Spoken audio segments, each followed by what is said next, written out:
Hello po, magandang hapon. Ayan, update po tayo dito sa Pineview, Sahod Ulan.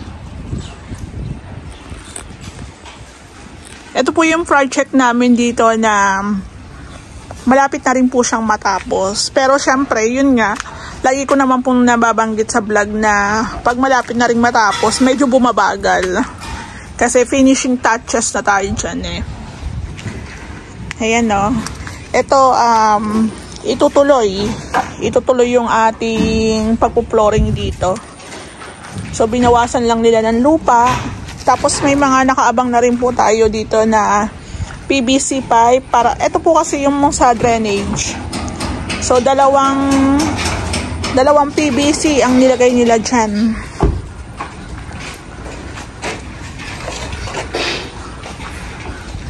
So, yung roofing, nakaraan pa yan natapos. May insulation na din.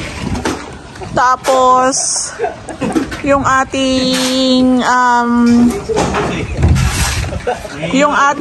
roofing, bukod sa insulation, ayan, meron na rin po siyang wirings.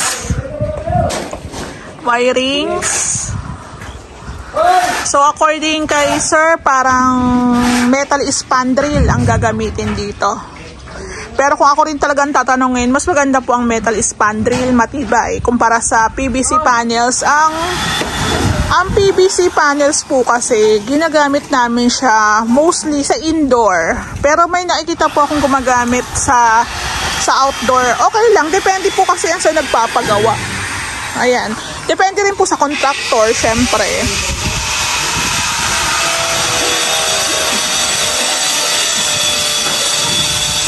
So, I think yung pinakataas po ng kanilang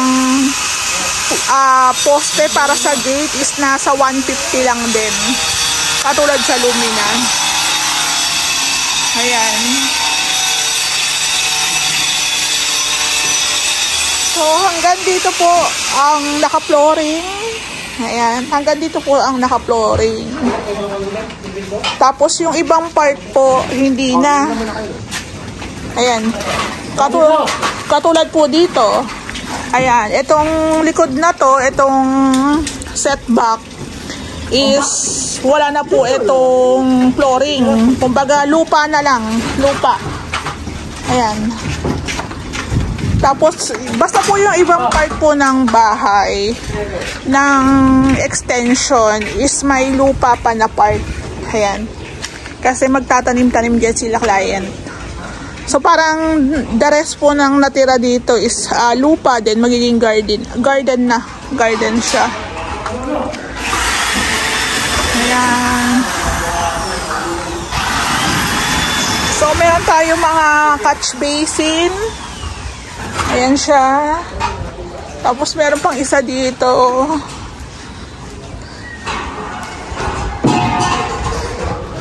Ayan, meron pa tayong isa dito. So, pagdating nga po pala sa renovation, depende kasi sa finish. Pero, syempre, paglabas na po ng Lumina, ang kuha po namin project is isang buong unit. Isang buong unit talaga. Ang paggawa, syempre, buong loob, kasama po yung extension. So, ito pong pinaka-front nila. Pinalitan po ng inurong, tapos pinalitan po ng bagong pinto. Ayan. Tapos itong nakikita nyo na to, parang papalagyan po ata yan ng salamin dyan. O, diba? Ayan, merienda muna. So, ganito na po itsura ng ating loob.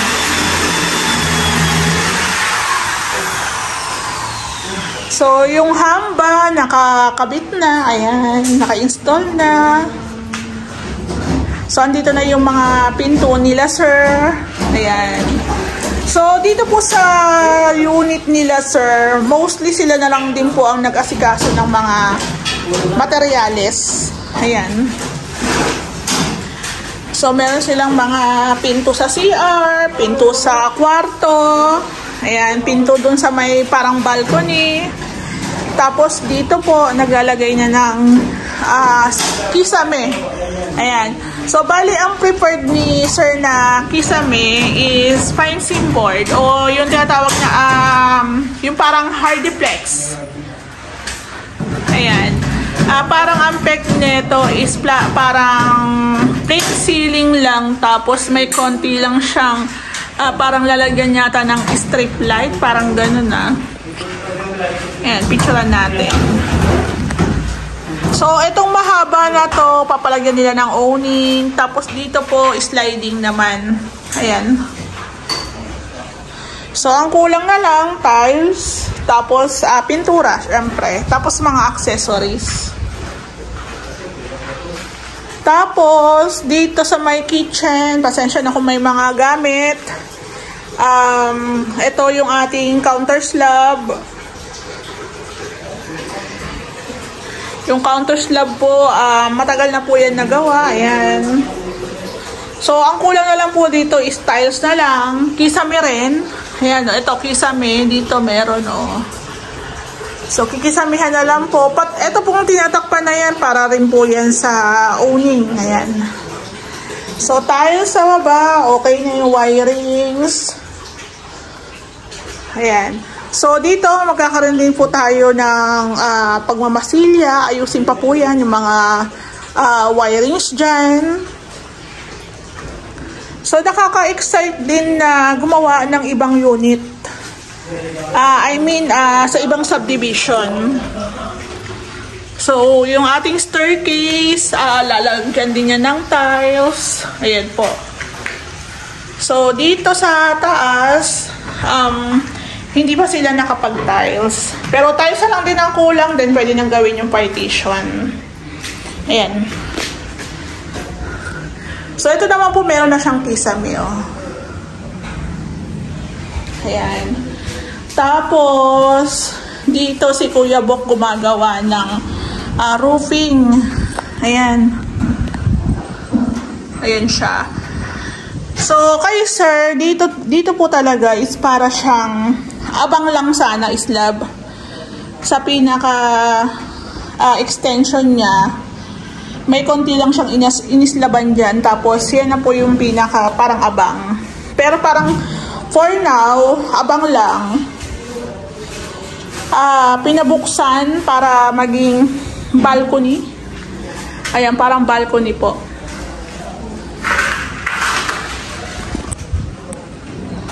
Ayan siya. So, ang kulang na lang po dyan is roofing. Ayan, meron naman tayong long span pa dito. Tapos, dito nga po pala, sa ating roofing, may flashing na rin po yan. Tapos, ang kulang na lang po dito is waterproofing. So, papahiram po natin yan ng Elastoseal. Elastoseal po kasi ang mas preferred namin gamitin kumpara po sa Bulkaseal. Ayan. So, sa minsan, pag tumatagal po ang renovation, ang pangungontrata, na kukuha mo na rin yung mga materials na mas mabisa, mas effective, parang ganon. So, ito po, lalagyan ng Elastoseal, tapos after Elastoseal, papahiram po ng sista, tapos pipinturahan. Ayan, para protection din po yun sa pinaka-roofing. Kasi pag hindi na pininturahan, magpapatsi-patsi po yung mga waterproofing dyan. Ayan, diba? So, November na ngayon, nag-start kami dito September, October, November, September, October. So, magti 3 months. Ayan na. May kasabayan pa po ito, ha? So, ang kagandahan nga lang po dito sa sahod ulan, pwede kang gumamit ng long span.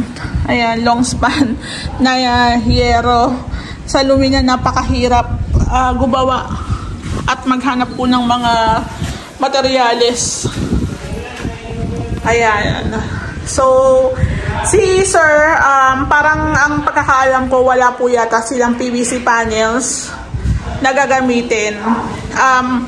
Ang kagandahan kasi dito sa unit nila, sir, is mataas po yung roofing. So, okay na po ito. So, siguro maayos at magandang batak lang po sa ating kisame. Okay na rin po ito. Ayan. So, yun lang naman yan kasi sa Lumina talaga sobrang close talaga ng roofing sa kisame. Kaya ang nangyayari, pag naiinitan ng sobra, pumuputok. So, syempre, sabi ko nga kung ano yung gusto ng may-ari, yun po ang masusunod. Diba? So, dito nga po sa project namin sa Sahod Ulan, kasi dito po kami nawalan ng mga tools. Pag uuwi yung team, dinadala nila yung mga tools nila, mga gamit. Tapos, pagpapasok sa umaga, ganun din, dadalahin na lang para safe. Kasi, may mga part pa po ng bahay na may mga abang sa owning. So, may tendency mapasok. Kaya, mas magandang dalahin na lang yung mga tools. Ito nga po pala yung bathroom nila. Parang ano lang din to. Parang sa Lumina lang din. Ayan. Parang ganun lang yung sukatan. Parang nasa 120 by 200 yata. Parang ganun. So, bali, ang good news is yung project namin sa pastry, pwede na rin po kami mag-start doon. Kompleto na. Ayan, ilalagay ko po sa aking video yung project ko sa pastry. Actually, guys, yung mga may unit sa Lumina, medyo sabi sa office, medyo humina daw yung paggawa sa Lumina kasi mahal na yung construction ban. Totoo po. Kasi ang mga Angeli SF, pumapalo na po ng 50K ang construction ban. So, sabi sa office, sabi ng contact ko sa permit, parang humina daw. Parang humina daw yung mga nag-a-apply para sa pagpapagawa ng extension. So, ang laki rin naman kasi talaga. Ayan. So, abangan lang po natin to sa mga susunod na araw. Baka malapit na tayo matapos.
Guys, ito na yung update natin dito sa Sahod Ulan. Ayan. So, ang kulang na lang po namin dito is yung mga tiles na gagamitin. Mga pintura, mga accessories. Mga accessories, konti-konti na po nabubuo ni Sir tsaka ni Ma'am. So, ito po yung pahabol na balcony na meron lang po siyang, hindi ko alam kung gaano po kalaki yung tatanggalin dito. So, hindi po kasi ako ang kausap ni Sir pagdating po sa mga sa renovation. Si Ray po talaga. Ayan. So, dito, alam ko meron ditong gagawing pinto, may babaklasin. Ayan. So, medyo masinag lang yung ating ating araw. Ayan, pero ang ganda ng view dito, oh. Sarap ng hangin. Nasa 1 meter lang po yung pinaka-height nung parang harang, nung pinaka-wall. Tapos the rest open na. May roofing na rin po siya, may insulation. Hindi ko lang sure kung papalagyan din po ito ng kisame. Hindi ko alam kung kasama po yun sa usapan kasi additional lang po ito. Ayan. So, meron din po siyang concealed gutter. Tapos, meron na rin po yan alulod. Alulod pababa, PVC pababa. Ayan. So, ito po may nakabang na po dyan na PVC. Ayan po. So, ang kulang na lang, not sure po yung ibang bintana kung papalitan. Tiles dito sa taas, room partition, yun na lang yung mga kulang. The rest, yung mga wirings, okay naman na yan kasi meron tayong contact na electrician. Ayan po. So, yung iba, nagsasabi, bakit yung iba flexible lang gamit, yung iba may parang PVC pipe. Pwede naman po yun, sabi ni Ray. Pwedeng PVC pipe, pwedeng flexible. Pero syempre kung ilalim na ng lupa, ng flooring, lalo na pag sa baba na part, mas maganda daw yung PVC. Ayun, yun ang pagkakaalam ko, ha. So, dito po sa roofing, again, nalagyan na rin po pala siya ng ng mga elastosil. Elastosil po kasi ginagamit namin. So, napansin ko parang medyo konti lang yung naipahid pero papadagdagan. Actually, parang hindi pa yata natapos. Ayan. Tapos, ito po, papatungan po natin siya ng sista.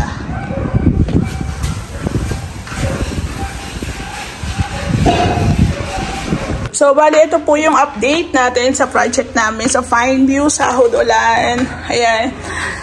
So, minsan, hindi po ako gaano nakakapag-upload dito sa ating YouTube channel. Pero kung gusto nyo maging updated, meron po tayong FB page na Sir Ray House Makeover. Sir Ray House Makeover tsaka Ray House Makeover po. Ayan, dalawang page po tayo. So, dito po sa taas, kung mapapansin nyo yung ating mga bintana, pinatanggal po ni Sir. Ayan. So, may mga part po ng unit na pinasarahan, pinaliit yung ating bintana. Ito po ata sasarahan din. Tapos dito lalagyan po ng sliding. Tsaka dito po, bintana rin. Ayan. So, nakakahingal lang kasi katapos ko lang po mag-live. Ayan. So, ito po yung balcony. Ito po yung additional ni Sir na balcony na 1 meter lang po yung pinaka-height. Tapos, ayan na. Parang ano na to veranda na eh. Ayan po ang itsura. Parang extension na rin po to ng kanilang kwarto dito sa taas. So, i-install na rin po yung ating steel door. Steel door po ang ilalagay dito. Ayan. Tapos, tiling works muna bago po tayo magpa-partition. Ayan. Meron na rin tayong kisame. Mga abang po para sa wirings. Meron na. So, hinabol din po talaga na ma-finish, matanggal, ma-finish kasi po mag-i-install po ng bintana. Ayan. So, sa susunod po ng mga araw, baka po yung ating mga tile setter naman ang pumasok at magtulong-tulong para mabilis na rin po yung ating pagtatiles. Actually, kaya naman po ng team na isa hanggang 2 araw lang yung tiling works kasi Alam na nila yung diskarte dyan eh. Sa amin po kasi ang hinahabol namin yung maraming projects. Hindi kami nagpapatagal ng project kasi pag medyo maselan ka, baka po sa iba na sila magpagawa. So kailangan kaya mo i-accommodate yung mga gustong magpagawa. Ayan. So sa amin, basta po magkakasundo sa pricing, okay naman, tsaka Cavite area lang po muna. Ayan. So, ito po ang ating pinaka front extension. Ayan, ang haba po nito. So, ito po lilinisan na lang. At baka pumunta dun sa ating gutter. Lilinisan, tapos dodoblehan po ng Vulcasil o na Elastosil. Then, papatungan po natin yung Sista waterproofing. Then, tsaka po tayo re-repaint. Re-repaint po natin to. Kasi, syempre, nadumihan na, natapakan na, nalikabukan na. So, re-repaint po natin yan.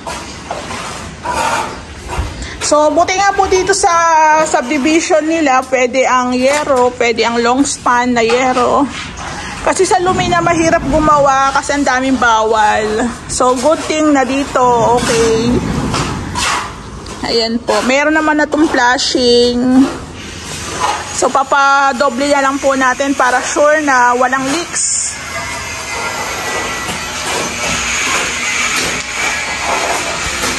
So, yung ating taas, masilya na lang, pintura, tiling works, partition, ayun na lang. Halos okay na rin po siya. So, bali yung mga tiles materials naman na po, na-ready na naman na ng may-ari. Kaya, madali na lang. Ayan. Dito nga po pala sa baba, etong pinaka-ceiling dito ni sir, naka-Versatex to eh. Since naglinya tayo ng wirings, ayan, medyo nauka. Kaya ang ginawa ng ating team is flat ceiling na lang yan. Flat ceiling.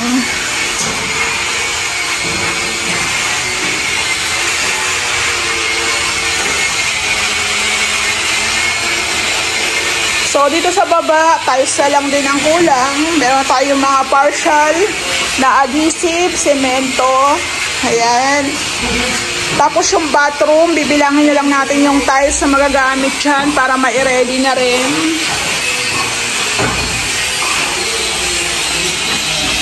Ito po yung ito po yung parang office nila. Ayan. So, ito po is na masilyahan na. Tapos, may pintura na rin po siya na flat. Ayan. So, meron pang mga i-install dyan na mga sliding. Ayan po.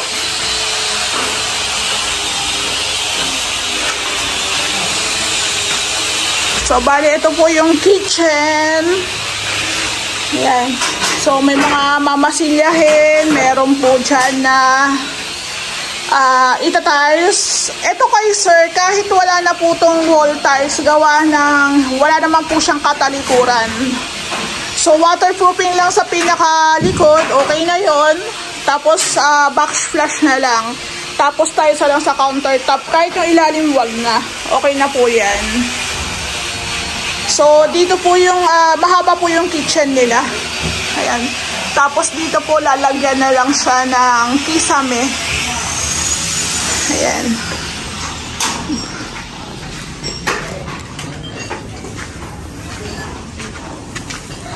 So, ito po yung extension ni sir. Ganyan po yung nasa plan. Ayan. So, nag-i-install na rin po ng metal spandrel. Ayan po. So, yung part na po yun lang po yung gagawin nilang garden area. Tapos, ito po yung setback. Ayan. So maganda rin talaga yung ganito. Lalo na kung malaki po yung area nyo. Mas maganda po yung may setback. Sa Lumina kasi kaya walang setback. Kasi po sobrang liit na lang po talaga ng area ng pinaka-extension. So dito po, in case na may mga gamit silang ilalagay, pwede dito, drum, pwede dito para tago. So ito po, papahiram pa po natin to ng waterproofing. Ayan, bago natin siya pinturahan ng pang-exterior. So tabi-tabi po. So meron tayong mga alulod dyan. Ayan, picturean lang natin. Meron tayong alulod dito. Meron tayong catch basin. Ayan, lalagyan natin yan ng cover. Linisan po yan.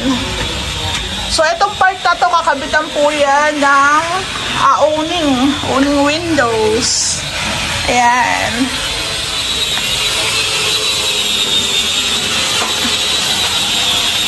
Ayan.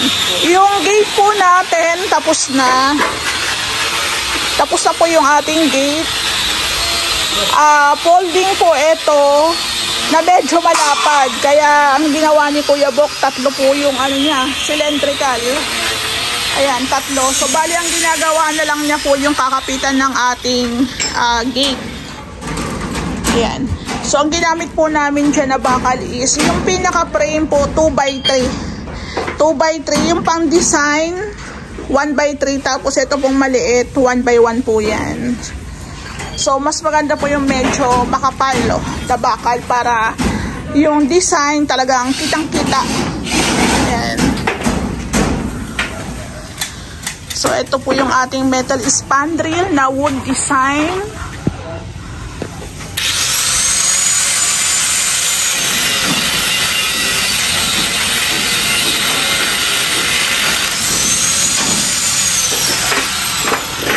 Bubutasan lang po siya ng barena. Ayan. Bubutasan ng barena, tapos i-repeat. Ayan, i-repeat lang.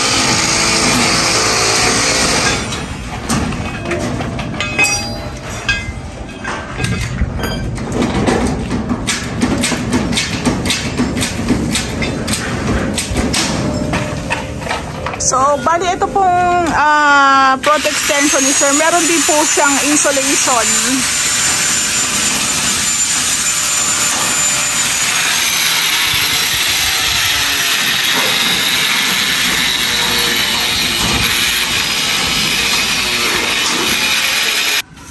Hello po, magandang hapon.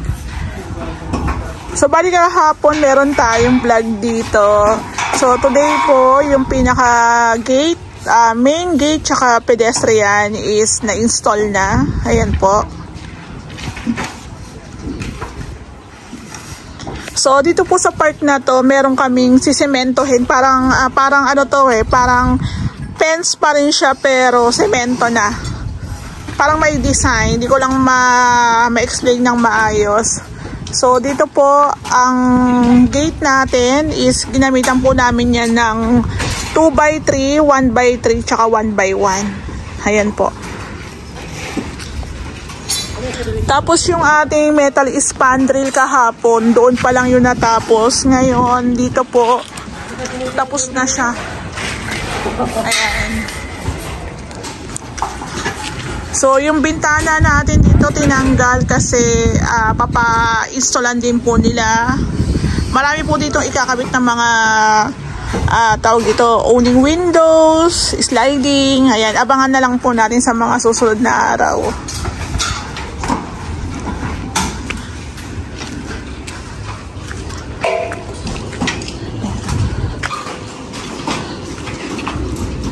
Ayan. So, malapit na po matapos yung pag-i-install ng ating metal spandrel. Ayun, may tubig.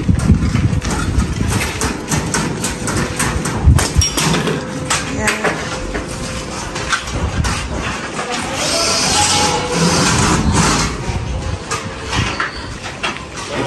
Ilang po ito? Ayan. So, yung metal spandrel po natin is Dito na part na lang po ang wala pa. Parang dito na part na lang. So, doon po ata tatakpan na lang po ata yan ng anong tawag dito? Ng Hardypex. Ayan. So, dito po sa loob, ito po yung kitchen area. Wala na po tong wall tiles. Yung mapapansin nyo, may part po na may masilya, may part na wala. Yung wala po para po yan sa backsplash natin. Para po sa tiles natin. Ayan. So, ang kulang na lang din talaga dito is yung ating tiling works. Siguro yung mga paa ng ating lababo, ipipinish na rin yan. Pero actually kasi sa amin, tinatiles namin. So siguro isasabay na lang nila yung pagtatiles.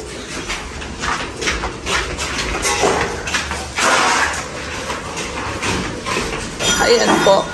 So parang 90% na po ng unit is na masilyahan na. May mga part na konti na lang ipipinish. Tapos may part na lang din po na lalagyan po ng kisame. Ayan. Ito po yung kwarto dito po sa baba. Ayan. So, meron na po itong flat. Bali, ang kulang na lang po dito is yung final paint po ng may-ari. Ayan. Tapos, tiles na lang po dito. Yung tiles po dito tsaka sa taas, parehas lang. Pero pagdating sa living tsaka sa kitchen, magkaiba. Ayan. So, ito yung ating main door. Tapos, may papalagay po silang glass dyan. Pati rin po dito. Ayan. So, yung mga opening natin, okay na yan.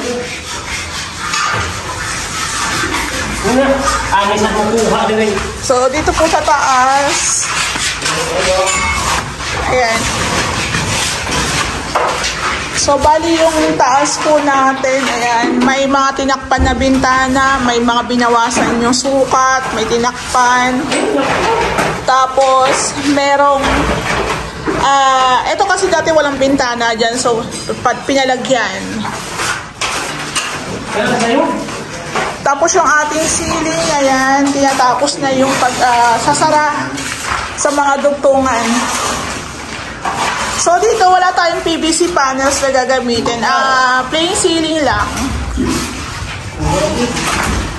Ayan. So, bali napansin ko po yung ating flooring is parang nasinsil na. Ready, pang ano po kasi yan, preparasyon para sa pag-install ng ating tiles. Yung tiles po natin dito is 20 by 100. Parang wood planks, pero tiles po siya. So, ito po kahapon, napansin ko kasi yung mga pinagtibagan, nahulog dito. Minsan nagiging problema kasi yon pag hindi mo agad nalinisan, possible po kasing yung mga debris is bumara doon sa gutter natin. Tapos yun, syempre pag nagbara, pag umulan, aapaw. Kaya ito. Tapos hindi pa talaga siya totally lahat na lagyan ng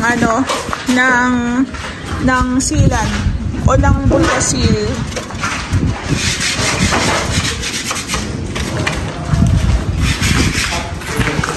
Tapos dito po yung kahapon, ayan, ito yung ating balcony. Ayan, dito yung ating balcony. So, maganda to guys, kasi kung halimbawa gusto mong tumambay dito, pwede ka nga maglagay dito ng table and chairs, di ba? Tapos tambay-tambay lang, tapos sarap ng hangin. Ay, parang gagawin ng kalsada dito, no? Kasi parang pinatag na o tataniman. Tataniman ba yan? So, ito pong likod nila, sir, meron pa siyang bob wire. Ayan, di ba?